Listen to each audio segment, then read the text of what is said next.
Go through some of these. I don't know. I think so. The red light's on, so that should be. I don't hear myself, though. Yeah, just go. Yeah. All right, welcome to the Friday Transportation Seminar at Portland State University. Today we're very pleased to have our Utrecht visiting scholar, Professor Ron van Houten. He's a professor of psychology at Western Michigan University. He's a past chairman of TRB's Pedestrian Safety Committee, and he's a member of the National Committee on Uniform Traffic Control Devices. He's done pedestrian safety research for over 20 years, and we're very excited to have him today. So he's going to talk today about pedestrian safety, and I'm going to turn it over to Ron. So welcome, Ron. Well, thank you. Yeah, I think it's about 30 years, actually. 30. Yeah, I shouldn't say that, but it's been a long time. Yeah, I start off here, it's just an interesting slide. I call this one dumb luck. You're going to see some pedestrians crossing the street, a bicyclist first, and you're going to see some pedestrians crossing the street, and you're going to see a car do something really unusual. But I just thought, I don't know if you've seen this, but it's kind of interesting. Here we go. So you see the bicyclist? He's lucky. They're the peds, they're lucky too, because look at that. Look at that. And he's still going. That's one lucky red light runner. I show it to you again because it's just unbelievable. You get so many cameras out now, we capture everything, right? Look at the peds stop and look at it too. They say, whoa, what was that? You can see them, they're going to stand there and they're looking, you know, what the heck was that? And they're looking carefully the other way too. But I think he lost a few pieces of his car, but with moving cars, to move between them as they were moving and not be hit, we got a plan to keep people safe though. So anyway, many say pedestrian safety is a shared responsibility, and I think this slide points out there's a fallacy there. Who has the greater share of that responsibility is the driver, not the pedestrian. Otherwise, you're saying children, people who are blind, people with other mental disability, whatever, they have the same responsibility as the driver of a car who has to actually have a license and demonstrate a certain standard of skill and knowledge. So whether they do demonstrate that or they're actually learned enough about these issues, that's a separate question entirely, right? I mean, how much do we focus in our driver training on pedestrian and bicycle issues? And it probably varies from state to state and place to place. Anyway. Safety assessments, you know, typically in the research that I've done where we've worried about crashes, and that's quite a bit few of them, we begin with examination of crash reports. Over the years, I've tried things like PB-CAT and found that they weren't all that good, and sometimes the police reports aren't all that good. There's a lot of inconsistencies in police reports. That's an impossibility. You've got this box checked and this box checked. That can't be. Probably that software shouldn't allow them to do that if we designed the software better. But what I find most useful are the diagrams and the narrative. So sometimes I've gone out in the street and look and say, what happened here, and is there anything we could do to prevent it? So that site examination is really important. And of course, just like in behavior-based safety, we look for unsafe behaviors that could be related to crash types, because behaviors we want to change. They occur more often, and if we can change behavior, we can probably reduce the risk of crashes that are related to that behavior. And that might be, say, why is a psychologist doing this? Well, when you're dealing with traffic, behavior is really important. You're trying to influence road users, whether it's pedestrians, bicyclists, the drivers. And it's all about human factors and behavior. So that's what my expertise is. So that's where I come into the picture, or enter the picture. Special concerns for me over the years have been screening crashes. That is the dangers of the mid-block multi-lane. I've looked at that a lot. And, you know, there the turning vehicle A-pillars a role, and visibility has been. That's improved, by the way, over the years somewhat with vehicles. And one of the things we know is, you know, for example, visibility in trucks is better than it used to be. It used to be they used to run people over in New York, seniors crossing the street, and or slow crossing, they'd get the green light and crush them to death. Well, we got a better situation there for that. And failure to scan for pedestrians, and drivers also, by the way. Pedestrians looking for vehicles turning right and left, and speed, by the way, narrows your visual field. You tend to narrow. The faster you go, the less you see out in your periphery. You tend to focus ahead. And treatment strategies that we've looked at are prompting, feedback systems, increasing and reducing effort, and increasing and reducing wait time, and incentive systems. These are big drivers of human behavior. People don't like to wait, and when people misbehave, often it's because they have to wait, and they don't like effort. When they misbehave, it's often because they're trying to reduce effort. So those are two things that we can sometimes manipulate somewhat. In fact, I was commenting years ago in another life, I did an energy conservation study to get people not to use the elevator. They didn't need to use the elevator. And I tried feedback about health, about energy conservation, being green. It didn't work. And this is years ago, many, many years ago. And I found that if I slowed down the door, increased the door delay, I got the largest effect size in energy conservation anyone had ever gotten. They went to the stairs. And I've got a study recently we did to get people to wear their seatbelts and not speed. And if you're driving along and you hit 15 miles an hour and your seatbelt isn't buckled, it takes gradually a force comes in on your accelerator pedal, and now to drive at any speed you have to press with 36 pounds. And if you buckle your seatbelt, the force will slowly melt away. And it gets 100% compliance with seatbelt, as you might expect, and eliminates speeding completely. Becomes a footrest. So it works pretty nicely. So those are things that do change people's behavior. All right, for traffic signals, things that I've looked at over the past are advance or offset stop bars. And I did a study for the Insurance Institute on that a long time ago. And Charlie Seguir and others have done studies there. They open up the intersection when you move people back. It's a good thing for pedestrians. It's a good thing for bicyclists if you can do that, because it clears your visual field. Hot buttons. I'm going to talk a little bit about that. Oh, leading pedestrian phase. I'm not going to talk much about that, but a little bit. That really helps a lot. It gets the pedestrian out where they're visible. They get out there first. And then you have hot buttons, which, in other words, if I push a call button, do I have to wait a minute, 2 minutes, or is it 30 seconds? Well, that makes a big difference in terms of what people will do, and that shouldn't surprise you, what I just said about delay. That's a big issue in terms of risk-taking behavior. Buttons that confirm the press, they help a little bit.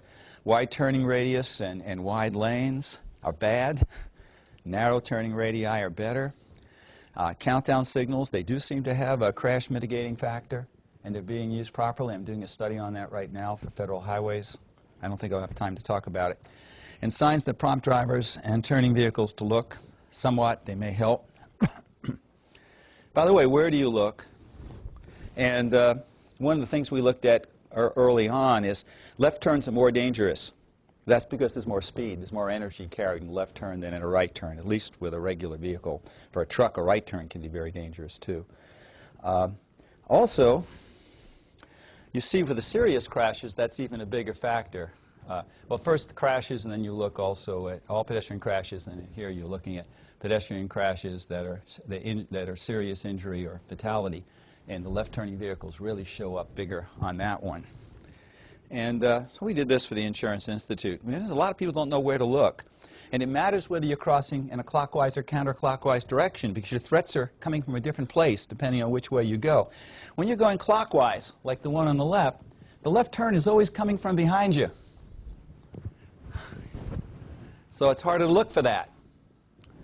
And the right turn is coming from ahead of you, the right on green. But if you're going in a counterclockwise direction, the right turn is coming from behind you, and the left turn is coming from ahead of you.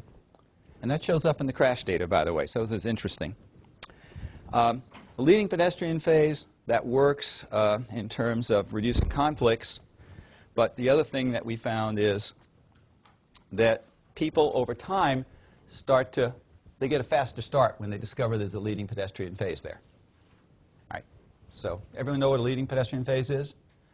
That's when you're holding the vehicles, and if you've got right turn on red, you're not necessarily holding all of them, but you're holding the left turns for sure. You're holding the vehicles a little bit longer after the all red phase for the pedestrians to get into the street and get a lead. They're taking a 3 or 4 second lead. It's kind of like taking a lead, trying to steal a base. Look at it that way. Turning radius, sometimes you have free flow turns, sometimes without a green arrow, sometimes with a red. You see people going as if there is a free flow arrow. Here we'll see a conflict. That's a conflict. All right. So, all right. We tried doing this actually. There was some data here from it. there are two things you can do with signals, and the one that caught on was the countdown. The countdown is very useful, and it does mitigate crashes, so it's a useful thing.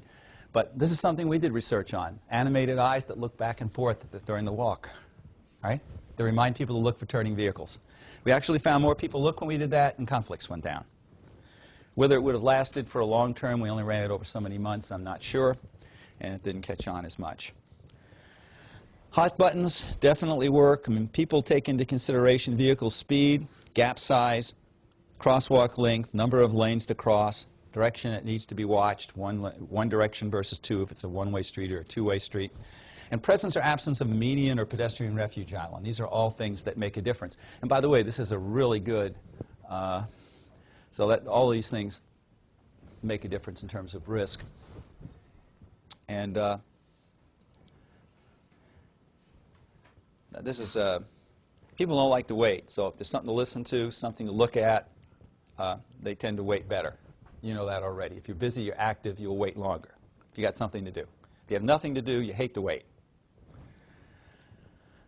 This is a dangerous intersection, or a difficult intersection. And what you find is they've got a mid-block signal here, so everyone should be 100% safe crossing here. They get a red phase, and they can just cross the street. But since they want to make this with progression, they sometimes link them together. So we did an experiment. We changed minimum green time. We delinked it, and we changed minimum green time. And nobody violated it 30 seconds, hardly anybody. At 1 minute, we start to get violations. And we're getting about a third of the people violating in a very dangerous street. Many times they're being stuck in the middle of the road, standing on a yellow line, because there's no median here, because it's a mid-block signal. And they're crossing, and they're stuck right in the middle of the road there. And we see all kinds of conflicts going on because they don't want to wait 2 minutes. So we can pretty well project this. This is what's going to happen in most places. Now, if the road's easier to cross, more people will violate. But this is a difficult road to cross, and it takes a long time to get them to really violate, but they will violate. A study we did in Miami Beach, you can see the hot spots here. They're very different in terms of the crash types and why. These are young people on the South Beach area. This is seniors more in this area on Alton Road.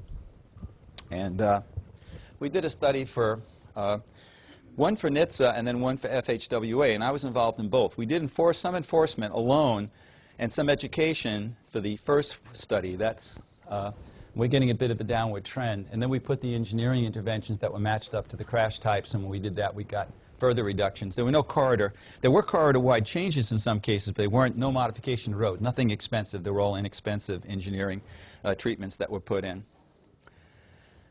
Something I worked on for the longest time are reducing screen crashes. And you step out between two parked cars onto a busy road. What do? You look, right? You look for traffic. If you're crossing the street and somebody yields for you on a multi-lane road very close to the crosswalk, you're basically stepping out between a parked car, a stopped standing car. And so you have to do the same thing. And I originated about almost 30 years ago doing pedestrian sting operations. And we had to train police officers to cross, and we were looking at these multiple threat crashes. And one of the things we realized is that, and there's a video, I have a terrible one, you can see it actually, somebody being hit and killed. You have, if this is a stopped car here, and that's the edge of the stopped car right there, the back edge of it, you say, well, I have to look. So I start to walk and look. What's going to happen to me here? I'm going to be struck. But I looked. Looking isn't going to stop me from being hit. What do I have to do? Anyone? I have to stop at the edge. It's like two parked cars. Look. Oh, I'm not going to go there. There's somebody flying by in the next lane. You know, I have no time to brake. And I'll have no time to do anything. If I take that other step, living in the past as I do, living with my reaction time, right? I will just come to realize I'm about to die the moment I get hit. Right? Which is not a good place to be. There's no options. There's no outs. Right? It's kind of late. So there's an example of that. So our solution was to put stop bars in. And I couldn't sell. They worked. They reduced conflicts. And that's how I joined the National Committee, by the way.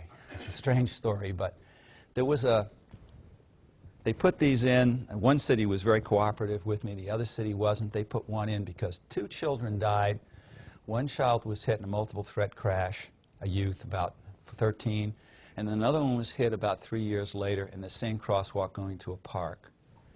And they didn't do anything else there, but they did let me put in the advanced markings. And for 8 years or 9 years, everything worked. They didn't have any minor. Everything was pretty safe there. And then I went to the engineer there and I said, look, I'd like you to do this at all your crosswalks. And he said, no, we don't have any of our crosswalks like that. I said, yes, you do, the one by the park on. And within a week, he ground it out. And 3 months later, another kid was hit and killed. So, is he a bad guy? Not really. He wants to stay with the manual because he wants to be consistent nationally, and he doesn't want to try something he isn't sure about, right? So that was what he wanted to do. So that told me maybe I need to be on the national committee if I ever want to see these being used. I can run study after study, but good data doesn't necessarily mean it's going to be used. So I joined the national committee. I did get into the manual, and some other things got into the manual, so it was really helpful. I told Charlie, I said, Charlie, you should be on the national committee because rulemaking, if you want to be part of rulemaking, you've got to advocate for something. And it's important to advocate for it. The data doesn't speak for itself. You publish the study and you think everybody knows about it and they're going to do something, but they don't necessarily. It's getting better, by the way. There are more researchers on the committee, and so there's more of a responsiveness to research than there used to be in the past. Well, also I found, well, some cases they say you couldn't put the lines in because of yield, but then they put these yield markings in. So I said, well, we can use these. So, and that will work. And yeah, that works, and it draws the cars back, and it eliminates that screening problem. And just some data, but, you know, and essentially, you can see this one here, the conflicts go way down. And you probably can't read what these other things are doing. This is the only one on conflicts. And the component analysis showed that the heavy lifting was done by the markings, but that's because it's in a city where there were a lot of these used in the past, and they probably didn't need a sign anymore, right? Markings would do the work. Something else I've been looking at more recently, and I wanted to share with you, is the in-street sign. They work usually on two-lane roads, but they're not so good necessarily on multi-lane roads. And let me show you a few things. I did this years ago. I said, is there a sweet spot about where it should be? Should we locate it closer in advance of the crosswalk? And so I've tried 3 different positions, and I even tried all 3 positions together. And it didn't make any difference. All 3 was no better than 1 at the crosswalk. And 1 at the crosswalk was the best place to put it. That's what we found. Somebody just replicated that at TRB at a number of sites and got the same results that we got with this. Okay, there's nothing new here, there's nothing novel here, except it's just kind of interesting. I always wait to take a picture when there's no cars so you can see them. But this is Collins Avenue, and there are cars there almost all the time. But then you can't see the signs. They can, but you can't, you know, if I take the picture from the side. Anyway, the RFB is another project I worked on for federal highways. And one of the effects we found is you got better results with the rectangular rapid flashing beacon. These things flash. These are actually like the police flashes, emergency vehicle flashes. They're Wayland flashes. They're very strong, very intense. And they have this stutter pattern, kind of a stutter flash. It's just very hard to describe. And we got really good yielding with these. We always use them with advanced markings at all the places we put them in St. Pete. We had a large number of sites, 22. They have about 100 now, sites with these, and they're going for 200. They're getting great yielding, and they're getting good results with them. They always use them with the advanced markings. And one of the things we did is when you have a median island, a refuge island, we put some there. We tested with and without one in the median island. And we got better results with one on the median island. And I think it's kind of like they're also back-mounted as well, the lights. And I sort of look at this as like a gateway configuration for the pedestrian, you know. So the driver going through, he sees, you know, it's a gateway kind of treatment. Here's some night data. We went from, and I talked to a lady here during baseline who was sent to the hospital with a crash, actually. She was one of the ones hit at this site. And it was after her in treatment. She loved it. At night, she had to cross there. We're near 100% at night, that particular location. We're really pleased with the data. But notice, we still get pretty good results with just the 2, but we got much better results with the 3. Okay, and here's an example of an RFB site. They're not photogenic. I say they're very bright, but you're not going to notice it if you watch the video. But in this one, there's somebody waiting to cross the street, and then a lady comes up and says, "Oh, you got to push the button here." And she goes over and pushes the button. And you can see what happens with that. And so we've got the cars. They're moving pretty quick on this road. And you can see them over there talking, and one pushes the button. And when the lights come on, there's the lady there in the red. She pushed the button. Everybody stops.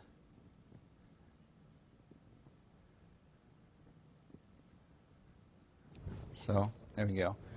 So it seemed to work pretty well. We got pretty good results from different sites across the country with it, too. We had 19 in St. Petersburg. Which brings us back to the in-street sign. In Michigan, they often put them on a lane line. If there's multi-lanes, this one's on a lane line. And why was I thinking doing them like this? Why not do them like this? Make a gateway with the in-street sign. So we tried that. This Livernois Road in Detroit, it's a faster road. And there's what the gateway would look like. And Trowbridge, here's some examples of some data we have. Looks like that figure's there twice. Anyway, 20% yielding baseline. One sign's not all that effective, but the gateway treatment's a lot more effective. One sign, gateway treatment, baseline. One sign, gateway. One baseline, one sign, gateway. So the gateway seems to work a lot better there. Here's another site. This is Farmington Road. And on that site, you can see, again, one sign, baseline. One sign is less effective there, but the gateway is highly effective at that site compared to the one sign. So this is one sign for a little over a week. And then there's the gateway. And then you have one sign here, baseline there, and then the gateway. At the Livernois, I have a whole bunch of sites. I'm not going to show all this to you. I did this for MDOT. We did it at a lot of locations. But there we had 25% for no sign, 57% with one sign at Trowbridge Road, gateway 79%. That was on a university campus at Michigan State, 25 miles an hour. Farmington was in a community on a trunk route, 25% no sign, 57% one sign, gateway 82%. What happens if we combine them? So I'm just going to show you a couple of our combination studies. We tried combining with RFBs and pedestrian hybrid beacons. One of the things we found is the pedestrian hybrid beacon didn't work as well in Michigan as it worked in Phoenix. And we found that also other states were reporting that. So you're putting one in, it's a one of a kind, you're not using a whole lot of them. In Phoenix, they put in a whole bunch, they did education, and they did enforcement. So their results are different. And so, and by the way, we did a study for MDOT, and we found out that in communities that put in pedestrian hybrid beacons that did a lot of outreach, they got much better results than the communities who didn't, and we surveyed, and we found out the drivers knew more what they were supposed to do than they did in the ones that did not get that outreach. So you can't assume you put something novel up that people are going to know what to do, that it's going to be intuitive. Pedestrian hybrid beacon is not completely intuitive. That's what we discovered. Anyway, in this particular case, on Livernois in Detroit, we got 0% yielding, or very close to it, during the baseline, just 3 days. Then we go out and we go to one sign. Pedestrian hybrid beacon, that's not a great result. That's not a two-sign result for a pedestrian hybrid beacon. It's got a red phase in it. Some people violated that. Many people violated the flashing red when there was a pedestrian in the crosswalk. Have sign plus, one in-street sign plus the hybrid beacon, and it seemed to help it. And then here we had baseline again, one sign, pedestrian hybrid beacon, pedestrian, one sign hybrid beacon. But look at the gateway. It's about as effective. It's actually maybe more effective or as effective as the hybrid beacon alone. It's a lot cheaper. It's 2 orders of magnitude cheaper, actually. From RFB, it's 1 order of magnitude less expensive. From the hybrid beacon, it's 2 orders of magnitude less expensive. So MDOT, that got their attention, and we've got another study going on. By the way, here's one at Wayne State where the hybrid beacon worked better. They did a lot of education around there, but still the sign helped there a little bit, we say, when you added the one sign. There are the results from the 2 sites. So MDOT wanted us to follow up on this, and I went to the research committee, the National Committee's research committee, and we looked at it too and thought about what are some of the questions we want to ask here about this gateway treatment. And one of the things we want to ask is, why does it work? We want to collect speed data, so we're going to be collecting speed data. We're going to look at different configurations, different roadway configurations. We got a lot of roadway configurations, and we got the funds to do that, to look at a lot of configurations. And we're going to say, well, what if we have the sign versus just this in the road? A gateway of these, how much does the wording matter? So we're going to look at that, the speed and with yielding to pedestrians. Also, can you substitute a delineator from the middle one in the lane line? This is not a city post, but some of you might be engineers know about city posts. TTI say you can hit those at 60 miles, they'll take 100 hits at 60 miles an hour. They'll warrant them for that. That's going to live, right, on a road that's 35 miles an hour. It's going to live. It'll last a long time. So we can put one of those in the middle if we can get the same gateway configuration with two in-street signs on the side where they're out of the way out of the travel way. This one's on the lane line. It's narrower, and it's probably a greater chance of surviving. They'll take hits. So we're going to look at that too.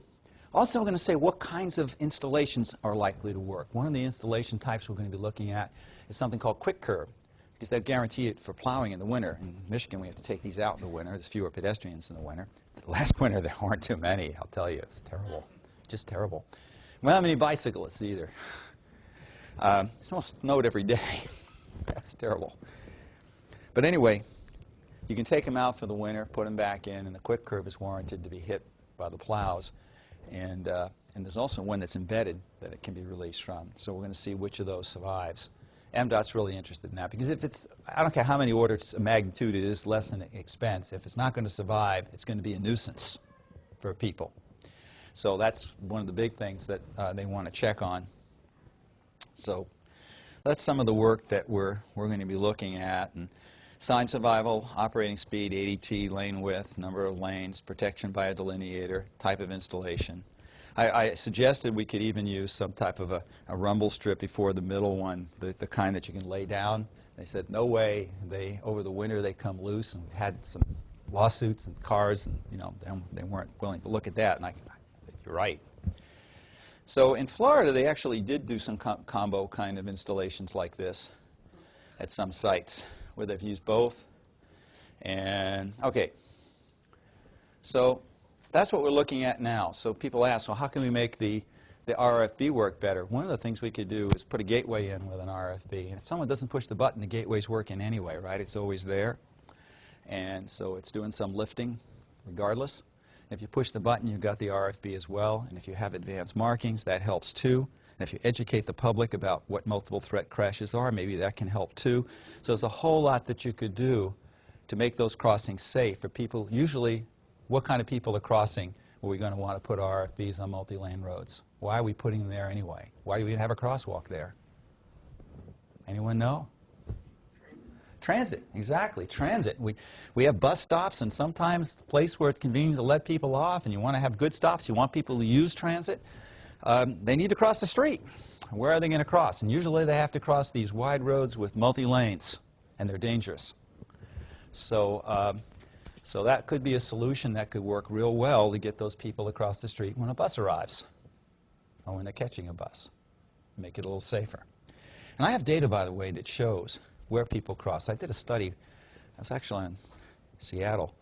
We got some baseline data of where people were crossing between two bus stops, and it was, I don't have the diagram to show. It's like this, all over the place, right?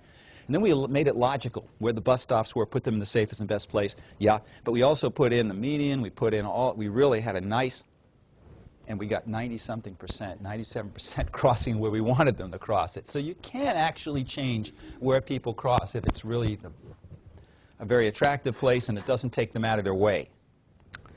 So obviously both of those things are important.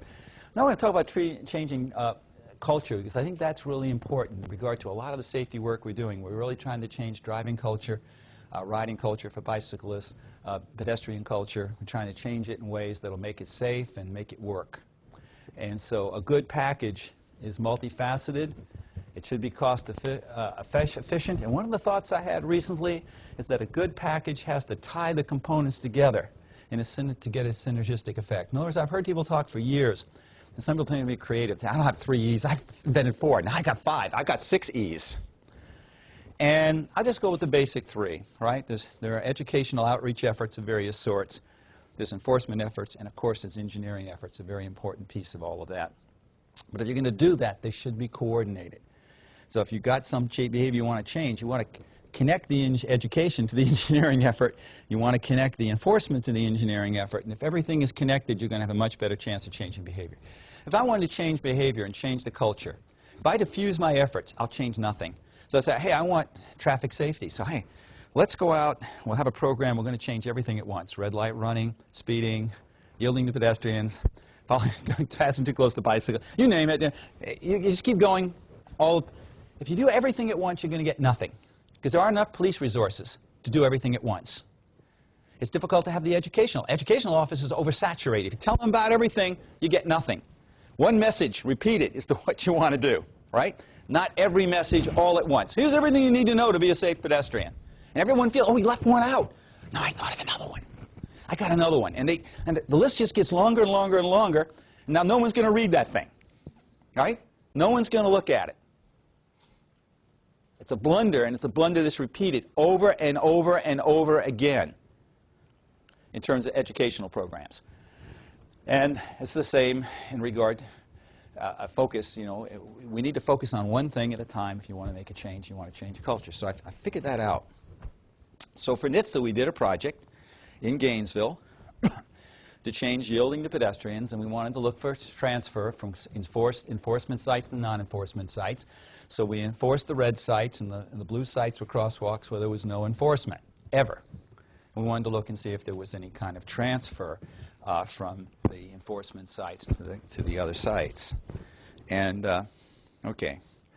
So first thing we did is we put advanced markings in before we recorded baseline. We don't want to confound that. If the multi-lane roads, we wanted to make sure they had the advanced markings, and they can affect yielding too, so let's put those in before we collect our baseline, and let's refresh all of the crosswalks. So we're not going to make them all look nice when we do all the other interventions. We don't want that to be a confound. So we did that first. And also we did other things. We made a no-pass line going to the crosswalk, and that was done out to the dilemma zone.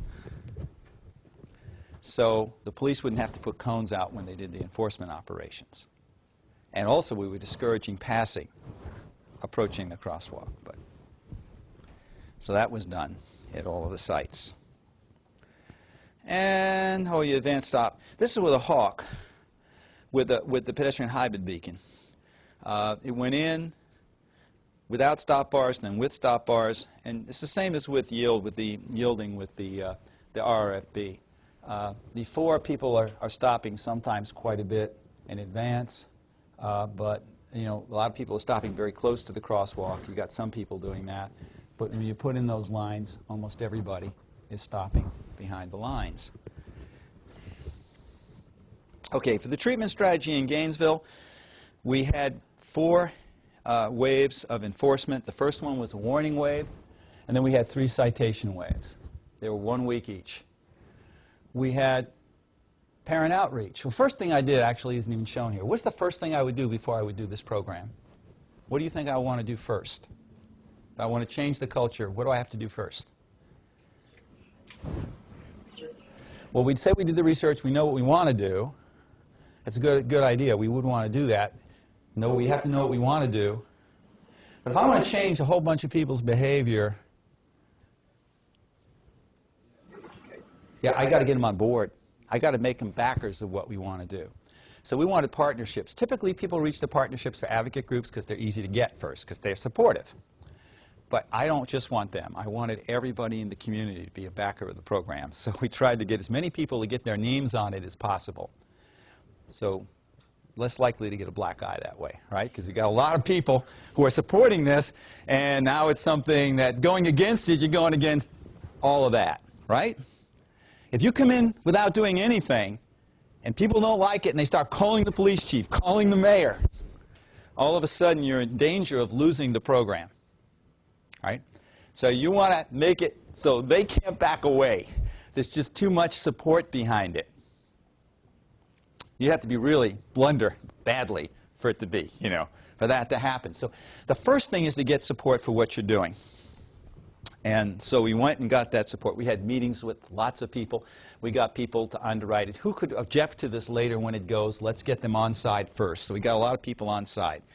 And then, of course, we had outreach. We had parent outreach. We had public posting. I'll tell you what that is later. Earned media. We got great earned media. The way to get great earned media is to have news. They like news. And it's not news if you do it 10 times. It's not news the second or third time. Going to the moon wasn't news the second and third and fourth time until one got into trouble and they might not get back. Apollo 13. People stopped watching it.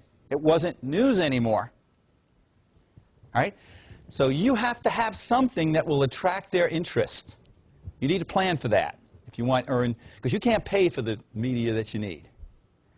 So you have to make sure that you can plan for things that are novel and interesting, and you've got to be creative to do that. So we'll talk a bit about that.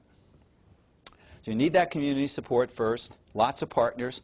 Universities, by the way, are easy to get partners. We got them. Public schools were easy to get partners. We got them. We got multiple city agencies. They were easy partners. State DOT was a great partner, and they did a lot for us. Neighborhood associations turned out to be good partners. No one usually contacts them, but we went after them. Community organizations, we went after them. Of course, we went after advocate groups, too, but they were easy. They were right there. People who are pedestrian advocates, they're there. And a lot of them are connected with the university, by the way. You know how that works, right? So that's good. So it's hard to change culture top-down. You need bottom-up support. You've got to have that support in place. And then, enforcement countermeasures. You begin with warnings, because you win support with warnings. For some interventions, I've only done warnings, and I've changed the whole culture with just warnings alone. I moved the whole distribution. I'll talk about that in a little while. But that's sometimes... Do you like being pulled over by a police officer? But it's a very rare event, right? Okay, we'll come back to that. The use of police decoy pedestrians, of course, we did this 30 years ago. And then John Miner came by later, and he taught us a few things, too, about putting the cone placement out. That helped us with getting citations accepted in court. He died in an ice climbing accident. I don't know if you know, he's from Washington State, Lieutenant Miner. Yeah. We work together sometimes on some of these projects. We also want to make sure people know what's going on, rapid rotation between sites, and a standardized procedure to hold them in court. We started with sandwich board signs. We found that people were doing this. They'd go by. We pull people over. We only pull so many over. We pull over a lot of people in an operation. Maybe we could stop 60 people in an operation over a couple of hours, 70 people. But how many more people on a busy road pass who aren't stopped because there was no opportunity to be stopped? And many of them are giving us a seatbelt salute as they go by the officers. They don't know what we're doing. So we put a sign up. And these signs are too small, we discovered. So we went with these. These are huge. And angled them. They came by and said, oh, that's what they're doing. So we want to really advertise what we're doing. That was a simple thing that we could do. And of course, we use warning flyers. And of course, we mark off the dilemma zone using the signal timing formula so that we could be sure that the car could have yielded to the pedestrian, being careful not to entrap them. You don't arrange it so you arrive at the crosswalk and put a foot out when they're 2 or 3 dilemma zones away, because they're going to figure you didn't want to cross the street. There were no cars, if there were no cars at that point, coming in their direction. So, you set it up properly. And you follow a standard crossing protocol, which I sort of alluded to a moment ago.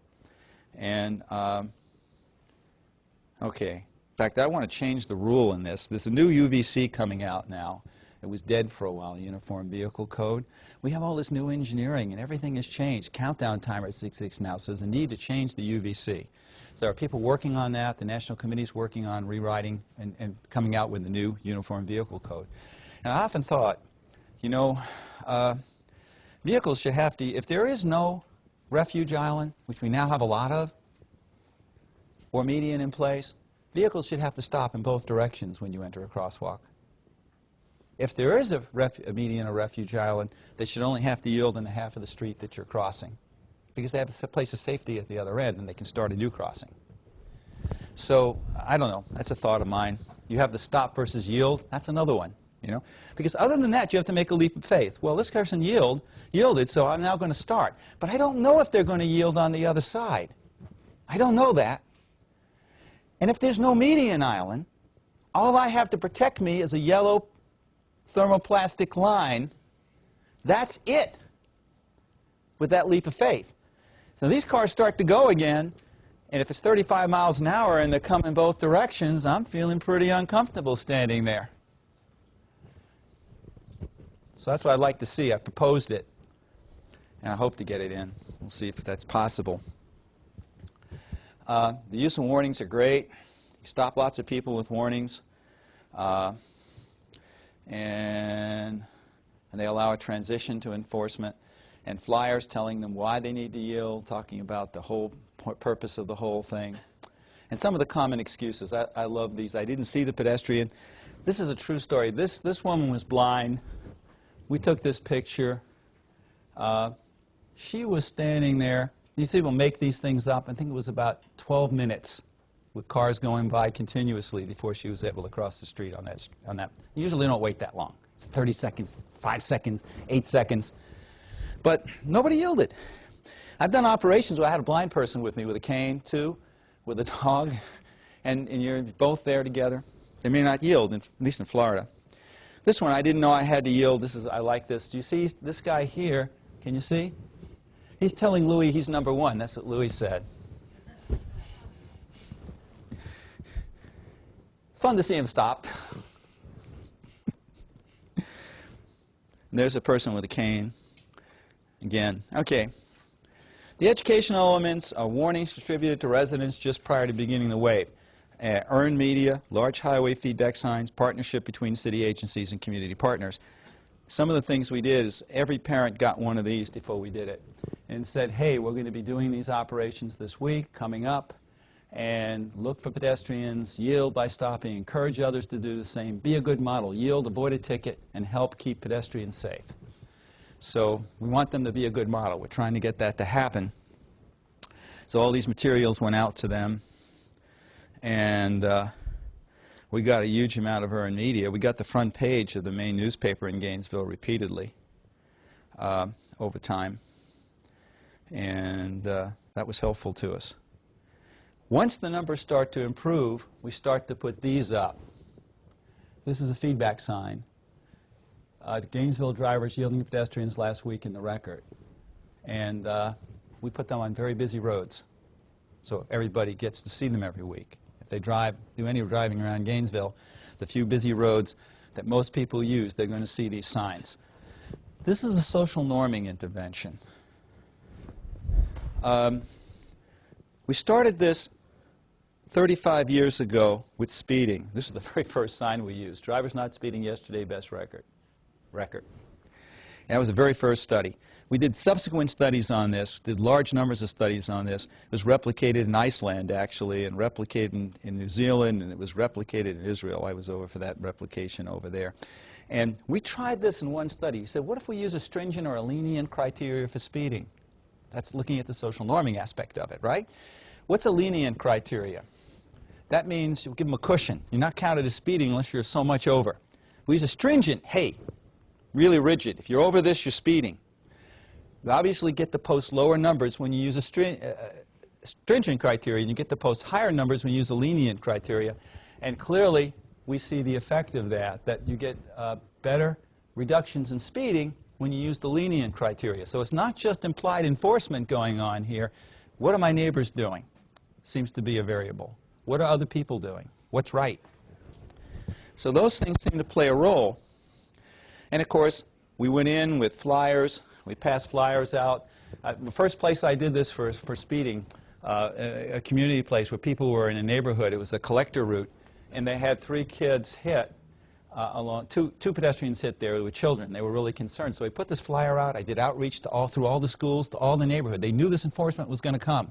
We had used citations before that. They stopped very few people with citations. With the warnings, I said, stop them if they're just a little bit over the speed limit.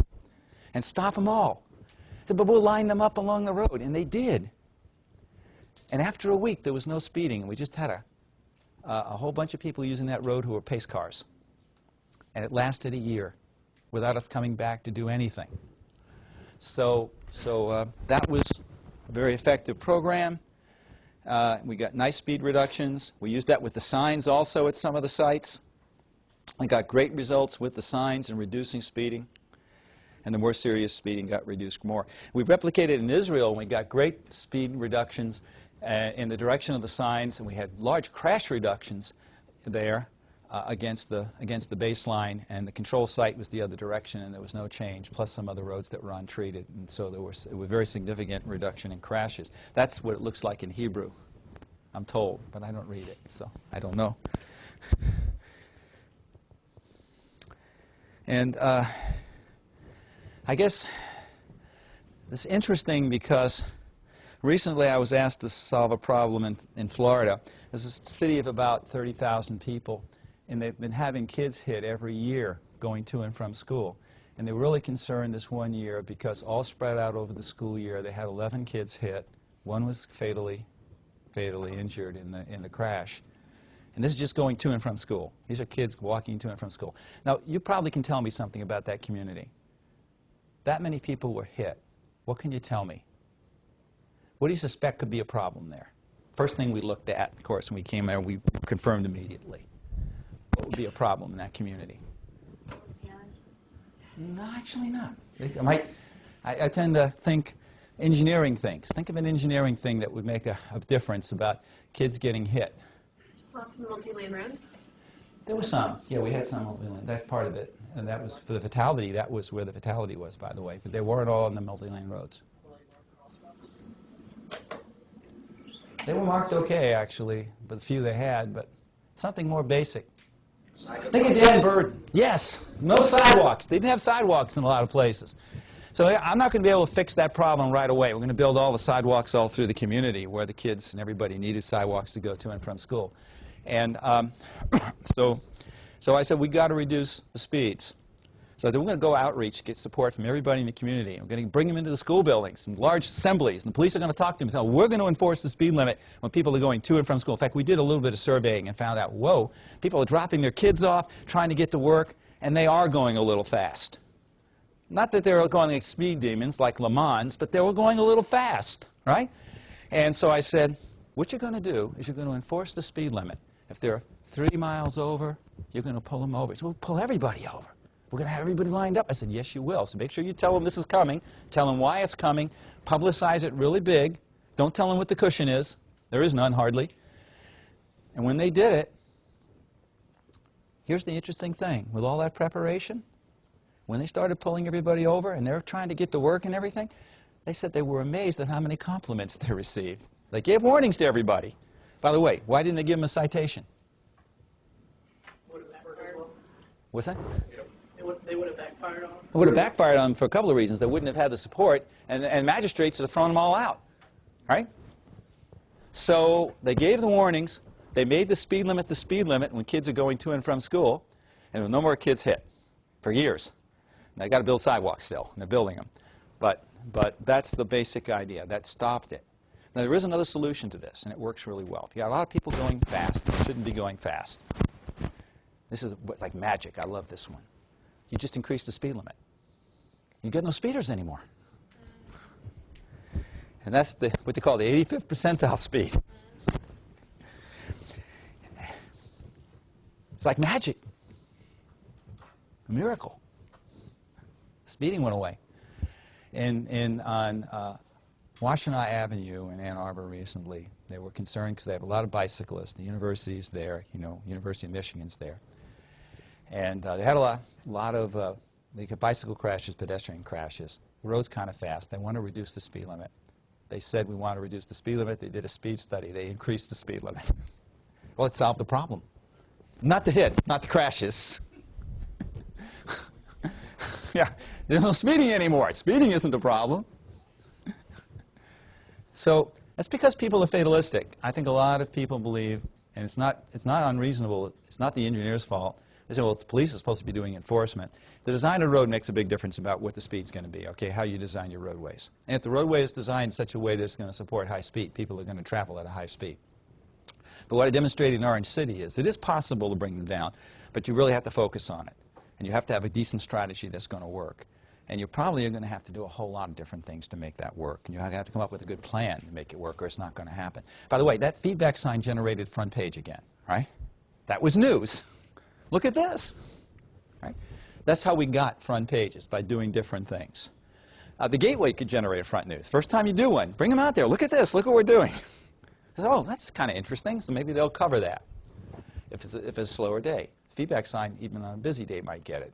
First time they do enforcement, that might get it too. So those are the kinds of things that you can do. We did some of these things. In Orlando, we were thinking of doing this, you know, put the whole thing on a stop for me or stop for me. And got the in-street sign there too.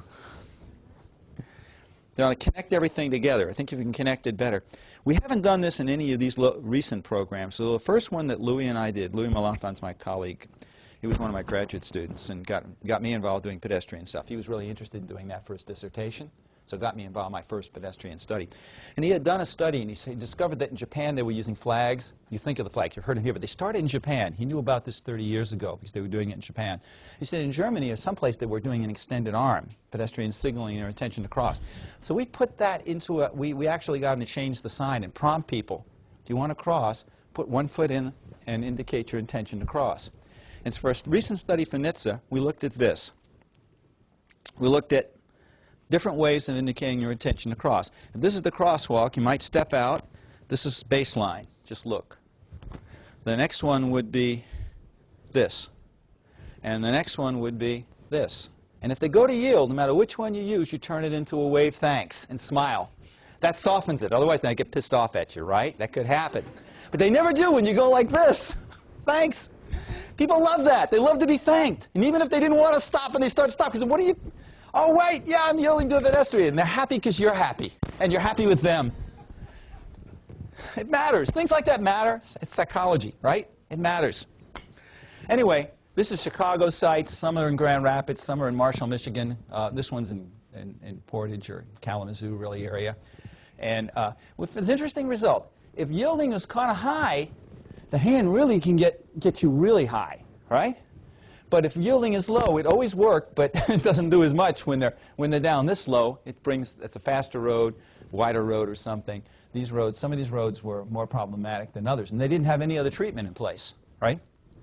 So, but that probably would help indicating your intention to cross, because you might get their attention a little bit better. Just standing there, you know, what's that mean? You're standing there. Yeah. Question about the synergism of your gateway concept. I spent some time in the Netherlands, and with their gateways, they also change texture, color, elevation, and they sometimes force their vehicles to slightly change direction. I was wondering if you'd look at those four things in the U.S. I think those would be great things to look at. I'm trying to get MDOT to do a study. We have a lot of trunk roads going through smaller communities where context has changed, and you now need to go slower, right? And they don't, and that makes it difficult on these communities. And they were saying, okay, we have all those kinds of things that's the good point. And we're thinking of those types of gateways with those types of gateway effects going into those communities. And could that work? And I think I can get in. The representative from Federal Highways is really interested in doing that. And he's lobbying strongly with MDOT people to get them to put something out on that so we can do the research. Because I like to do that. I think we do enough for the smaller communities. We're doing more in the big urban areas. And we do less for them. They need to be livable too. I mean, the gateway thing is sort of appealing to the driver's psychology. I might damage my car as I'm going into a narrower. I mean, you've only got to drive along 26 and you see the tunnels slow down. Everybody starts to get into a confined space. Yeah. They don't want to hit anything. Have you ever done it? Is there any thought on any studies on the flashing you are traveling at this speed? I did studies with that originally, with the feedback signs, and we did flashers, and I had a graduate student do a study with using the RFB that had coming up on a curve, and it was speed. There was a low-energy radar thing that he had, solar, and it would, the vendor gave us. And if the car was above a certain speed coming into that point, which is close to the curve, it got the warning on the sign ahead, a different sign up. And of course, if they weren't, they didn't get it. They were already slowing.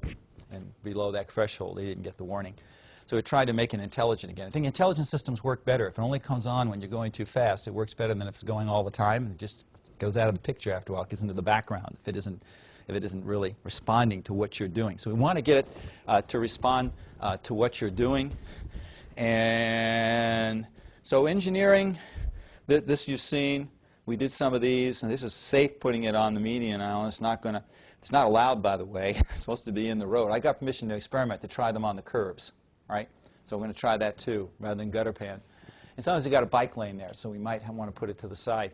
I think when you've got these things going all the way across, I think you tend to get people look, like you say, they're having to go between them, and I think they're more aware. You're breaking them also from that tunnel vision kind of idea. You're opening things up with a gateway.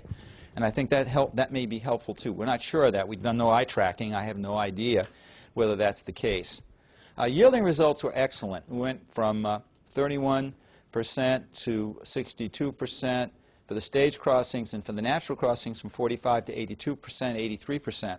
That was 3 years ago. Right now they say they do operations, they don't catch anybody anymore, and they think they've done more.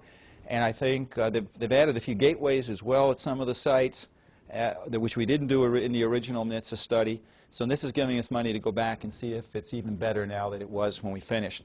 For the control sites, we also got increases, and the ones that didn't get intervention. And there you can see the pattern over each thing. By the way, gateway, those not just in-street signs were added here, but just the standard in-street signs, not a gateway. Yes? Sorry, I was going to say, we probably should go to Q&A because the students are all required to ask questions, and we only have 5 more minutes.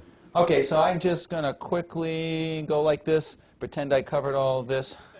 Oh, this is interesting about the sign. I just want to say this one thing. January 10th, there were no signs up yet after the first wave. 13% reported seeing the signs, the feedback signs. 53%, 75, and 78 by the end of the study. That's why you have to ask before you put the sign up, because strange as it may seem, people will tell you they saw it before you did it. They're clairvoyant or something. I don't know. But okay, I will open it up. I will open it up for questions. I don't think I had too much more. So there. Yeah. Yes, you were first. Hi, my first name is Alicia, last name Holloway, and my initial question was to ask if you were aware that we were supposed to have Q&A at the end, and then, but one of my questions... Does that count as a question? Well, yes and no, but it was already addressed. Okay. But another question I have is in relation to, did you get any statistics or find any data on perhaps enhancing pedestrian compliance with crosswalk signaling if there was a button in place?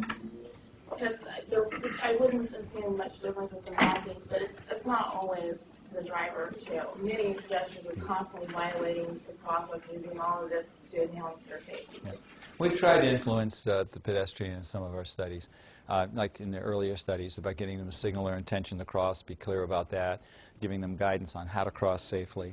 And in some of the studies, police will warn them during the enforcement sites if they're crossing inappropriately and tell them to use the crosswalk.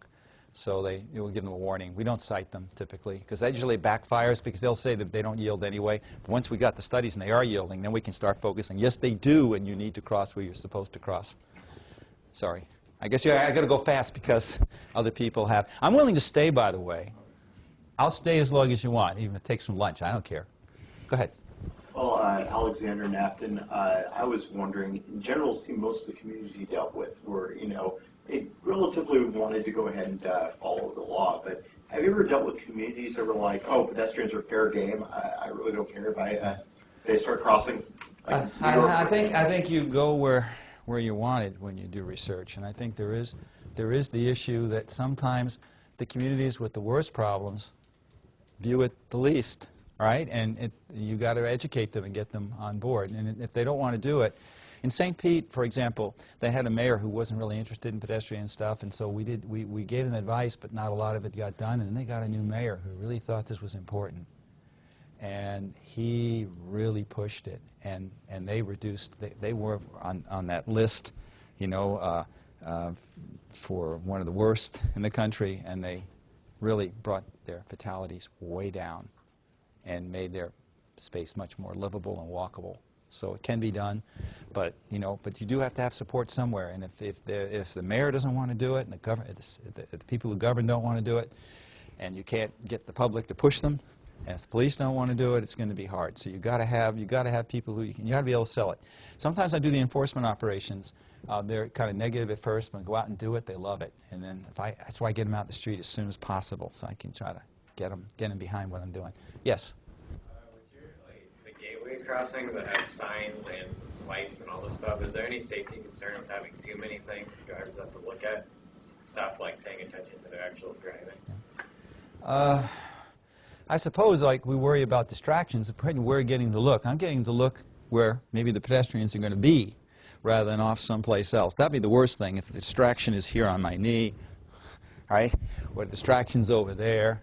Better that what they're looking at should be where they're going to require a pedestrian and see a pedestrian. So that's what we want. We want that to happen. And we don't have the lights on the signs. The signs are there. They stand up for themselves pretty much. You can use them with the RFB, and the RFB will be seen a little further off. It's really, you know, it's going to get their attention. And then, of course, when you're driving, you do need to worry about, in a sense, there's something, it may not be right in your travel way where you normally should be, but you notice it's there, and you're going to be, and that's going to get you looking.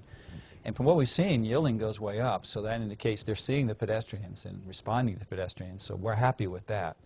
The next question would be, what about crashes with pedestrians? And that's a harder question to answer because you then need a lot of data and a lot of sites to be able to answer that question. So if some of your surrogates change, that's nice. Surrogate measures change, that's nice, but you know, you need to get more, and it takes time to do that.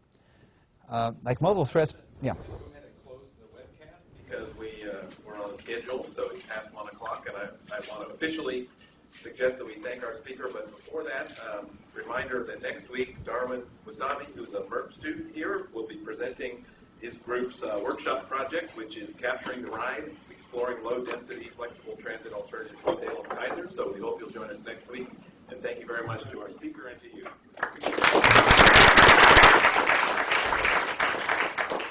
Anybody else want to ask a question if we're free to do that? Yeah. My name's Gregory Copeland. How familiar are you with the Hall Street, Phantom Creek crossing, the pedestrian crossing that just put in? And if you are familiar with it, how do you think they dealt with the design? I haven't seen it. I don't. What kind of crossing is it? I haven't seen it. Oh, it's In roadway lights? in roadway lights. Okay. Huh. So we got overhead and on the roadway. I haven't seen that. I don't know. I haven't done any research on it. I don't have any idea how effective it is. I know that the in-pavement are real pain in terms of milling the road. I know that they don't work as well as the others have. And that may have something to do with the brightness level as well. Yeah, if you want to talk to the professor about it, please just come on up. Come on up and I'll answer a question. You can get a point, and we may have a good question. I want to hear them.